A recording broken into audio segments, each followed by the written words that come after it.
Hi friends, मैं जिगर शाह आपका स्वागत करता हूं मेरी यूट्यूब चैनल शेयर बाज़ार विज़न पे। दोस्तों, एक बार फिर से मिल रहे हैं। नेक्स्ट वीक में बाज़ार कैसा रहेगा अनुमान लगाने की कोशिश करते हैं। दोस्तों, मंडे से फ्राइडे बाज़ार में निफ्टी में कौन से अपर लेवल दिखने को मिलेंगे और कौन से बॉटम लेवल दिखने को मिलेंगे, वो अनुमान लगाते हैं। वो अनुमान का बेस होता है कॉल पुट की ओपन इंटरेस्ट की पोजीशन पर निफ्टी के मुंह को हम एक्सपेक्ट करके आपको लेवल्स देने का प्रयत्न करते हैं। आपको लेवल्स देने का हमारा मेन उद्देश्य वही होता है कि आपको बस निफ्टी में सपोर्ट लेवल कौन सा है और रेजिस्टेंस लेवल कौन सा है वो पता चले। उसके आधार पे आप ट्रेड ले तो आपको जो परफॉर्मेंस निफ्टी ट्रेडिंग का होता है वो शानदार है, और जो आप वीकली पोजीशन स्टॉक्स में बनाते हैं वो भी बढ़िया मिले तो उसके लिए हम निफ्टी के लेवल्स देने का प्रयत्न करते हैं और बाज़ार का थोड़ा सा एनालिसिस करने का भी प्रयत्न करते हैं, जिससे आपको पूरे वीक के लिए बाज़ार कैसे ट्रेड करना चाहिए उसका थोड़ा सा गाइडेंस मिल जाए। तो हमारा मेन उद्देश्य वही है। सो फ्रेंड्स, आपके लिए आप सबको एक रिक्वेस्ट है, जिसने हमारे चैनल को सब्सक्राइब नहीं किया है प्लीज़ हमारे चैनल को सब्सक्राइब कीजिए, लाइक कीजिए, शेयर कीजिए, जिससे ज़्यादा से ज़्यादा लोगों तक पहुंच सके। जो हम वर्क कर रहे हैं, हमारा वर्क ज़्यादा से ज़्यादा लोगों तक पहुंचेगा तो हमारी मेहनत सफल होगी। तो वो आपके हाथ में है, तो आपको उसको शेयर कीजिए, लाइक कीजिए, और हम सब्सक्राइब नहीं किया है अब तक तो सब्सक्राइब कीजिए। दोस्तों, एक बार फिर से आ जाते हैं निफ्टी के लेवल्स पे। लास्ट में हमने देखा 25,600 के ऊपर निफ्टी दिया है और 25,659 निफ्टी का क्लोज दिया हुआ है। तो ओवरऑल हमें लगता है निफ्टी एक बढ़िया जोन में है। बॉटम हमें बहुत दूर लग रही है। अभी हमें लगता है निफ्टी को बाय करके चलना चाहिए। नेक्स्ट वीक की स्ट्रेटेजी में भी हमें लगता है निफ्टी में सपोर्ट लेवल्स आएगा 25,450। हमें लगता है पूरे वीक के लिए आप नोट डाउन करके रखो। पूरे वीक के लिए निफ्टी का सपोर्ट लेवल 350 टू 450 के बीच में आएगा, उससे नीचे जाने का चांस नहीं है। तो 659 है, 50 पॉइंट नीचे मिलता है, 600 के आसपास मिलता है तो निफ्टी को बाय करके चलना चाहिए। ऊपर में पहला टारगेट रहेगा 25,750 का, दूसरा टारगेट रहेगा 25,880 का, और तीसरा अहम टारगेट रहेगा 25,950 का। हमें लगता है सर 26,000 एक रेजिस्टेंस की तरह पूरे वीक के लिए काम करेगा। 26,000 के ऊपर जाना पॉसिबल डिफ़िकल्ट लगता है। हाँ, कुछ पॉजिटिव आ जाता है और कुछ एक दो निफ्टी के स्टॉक का शानदार परफॉर्मेंस क्वार्टरली रिजल्ट में आ जाता है तो पॉसिबल है कि हमें निफ्टी 26,000 जंप अप दिखने को मिलेगा। बाकी 26,000 एक रेजिस्टेंस लेवल की तरह काम करेगा। हमने आपको स्टार्टिंग में बताया 350 हमें नीचे रेजिस्टेंस दिख रहा है। 350 के नीचे जाने का बहुत स्कोप नहीं लग रहा है। हाँ, 350 तोड़ता है तो एग्रेसिवली मंदी हो सकती है, बट 350 को तोड़ना बहुत डिफिकल्ट लग रहा है। तो 25,350 सपोर्ट लेवल का काम करेगा। आप 600 के आसपास बाई करते हैं और नीचे में 110 पॉइंट्स का एसएल रहेगा, यानी कि 25,490 का आपको एसएल लगाना पड़ेगा पूरे वीक के लिए की बात करें। पूरे वीक के लिए आप ये एसएल को कैरी फॉरवर्ड कर सकते हैं जब तक आपका ऊपर का टारगेट नहीं आता है। हमारा तीनों टारगेट हमें लगता है पॉसिबल है कि आ जाएंगे, तो वही बात है। हाँ, मंदी के लिए हमारी ये है कि 25,450 के नीचे निफ्टी क्लोज आता है तो आपको मंदी करनी चाहिए। नीचे के लेवल पर मंदी करने के लिए 25,450 है। ऊपर में आपको मंदी करने का चांस मिले तो 25,950 के आसपास आप एक मंदी कर सकते हैं। दोनों रेजिस्टेंस लेवल है, दोनों पे हमने मंदी के कॉल दिए हुए। 450 के नीचे क्लोज और 950 के ऊपर जाता है तो वहाँ पे एक शॉर्ट सेल बना सकते हो। 26,040 का एक एसएल लगा के आप शॉर्ट सेल कर सकते हो।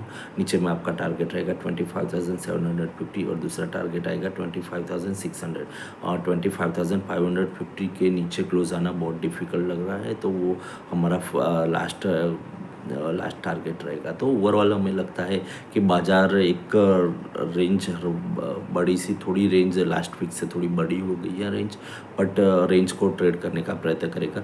ऊपर में 26,000 रेजिस्टेंस रहेगा और नीचे में 350 के आसपास सपोर्ट लेवल रहेगा। हाँ, 450 की बात कर ले तो जब निफ्टी 25,450 के नीचे क्लोज आता है तो वहाँ पे भी आप मंदी कर सकते हो। आपका एसएल रहेगा 580 का। नीचे में आपका पहला टारगेट आएगा 25,350, दूसरा टारगेट आएगा 25,210 और तीसरा अहम टारगेट आएगा 25,150। 150 ब्रेक करना बहुत ही डिफ़िकल्ट है और पूरे पूरे वीक के लिए वो तो नहीं ब्रेक होगा, तो वहाँ पे हमें फाइनली टारगेट अचीव कर लेना चाहिए। तो ये कुछ ख़राब कारण आता है और 450 के नीचे क्लोज़ आता है तो मंदी की एक पेटेंट हमें दी हुई है। तो आप हमारी रिक्वेस्ट है कि आप हमारे जो भी लेवल्स है उसको नोट डाउन करके आप लेवल्स को फॉलो करने का प्रयत्न करेंगे तो आपको रिज़ल्ट बहुत बढ़िया दिखेगा। बहुत सारे हमारे क्लाइंट्स को हम इसी फॉर्मेट में ट्रेड करवाते हैं, तो वहाँ पे हमें अच्छे रिजल्ट्स दिख रहे हैं। तो आपके लिए भी वही है कि आप हमारे यहाँ ट्रेड करें या ना करें, जहाँ पे भी करें, बट लेवल्स को देखकर करेंगे तो आपके पैसे बचेंगे और आपका टारगेट बढ़िया अचीव होगा। तो हमारी ये राय है कि आपको लेवल्स को फॉलो करके चलना चाहिए। लेवल्स नहीं आते हैं, कई लोग पूछते हैं कि आप लेवल्स देते हैं बट लेवल्स ऊपर नीचे दोनों में से ट्रिगर नहीं होते, तो वहाँ पे ट्रेड मत करो। बाज़ार खुलता है तो ट्रेड करना ज़रूरी नहीं है, अपने लेवल से काम करोगे तो पैसे बनेंगे। बाज़ार में पैसा बनाना ज़रूरी है, ट्रेड करना ज़रूरी नहीं है। तो हमारा मेन उद्देश्य वही है कि आपको चांस मिले वहाँ पे ट्रेड करो। पूरे मंथ में आप ट्रेड करते हो, 7-8 ट्रेड बनते हैं, उसमें से 5 पॉजिटिव निकलते हैं, तो आप पूरा आपका मंथ पॉजिटिव निकलेगा। तो हमारी राय वही है कि ज़्यादा ट्रेड करने का साहस मत करो।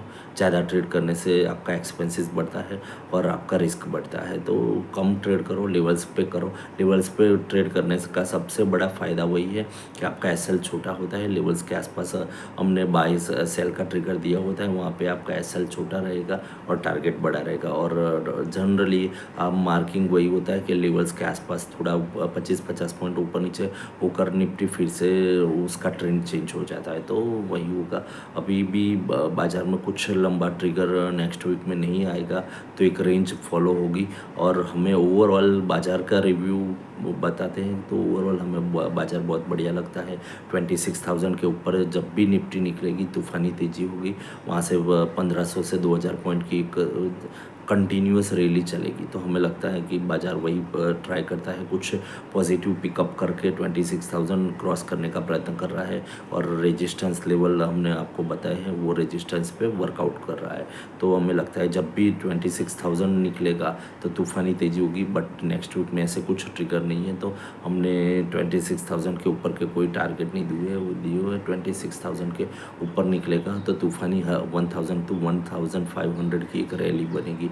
और ओवरऑल व्यू देखो तो हम नेक्स्ट 2 इयर्स के लिए हमारा व्यू बहुत पॉजिटिव है। हमने पहले भी एक वीडियो में आपको बताया था कि 25,000 के आसपास चल रहा है निफ्टी। हमें लगता है नेक्स्ट 3 इयर्स में ये 50,000 के को भी क्रॉस कर देगा। तो ओवरऑल हमारा व्यू मार्केट के लिए पॉजिटिव है, लॉन्ग टर्म व्यू है। बट हमें लगता है कि आपको ट्रेड करना चाहिए तो कैसे स्टॉक्स पकड़ो कि जो मार्केट के साथ परफॉर्म करते हैं। मार्केट के साथ परफॉर्म करेंगे तो मार्केट चलेगा, तो उसमें आपको रिटर्न दिखेंगे। बाकी कई स्टॉक्स ऐसे होते हैं मार्केट को वो बीट नहीं करते हैं, मार्केट के साथ चलते नहीं हैं, तो वहाँ पे आपको रिजल्ट्स देखने आप मार्केट को एक्सपेक्ट करके रिजल्ट को एक्सपेक्ट करेंगे तो वो फुलफिल नहीं होगा। तो हमारी राय है कि बाज़ार को देखकर ट्रेड करो, लेवल्स को फॉलो करो और स्ट्रिक्टली एसएल को फॉलो करो और डिलीवरी बेस में कुछ ऐसे स्टॉक्स पिकअप करो कि जिसमें आप एवरेजिंग कर सकते हो। और जब भी आपको लगे कि बाज़ार ख़राब होता है तो उसमें आप पैसे डाल सको, ऐसे स्टॉक प्रीफर करो। या ऐसे स्टॉक मत करो कि बेच बाच के निकल जाना, ख़राब हो गया है लॉस बुक कर लो, ऐसे स्टॉक्स को पिकअप अभी मत करो। हाँ, वो ट्रेंड आएगा तो हम बताएंगे, बट अभी वो ट्रेंड नहीं है।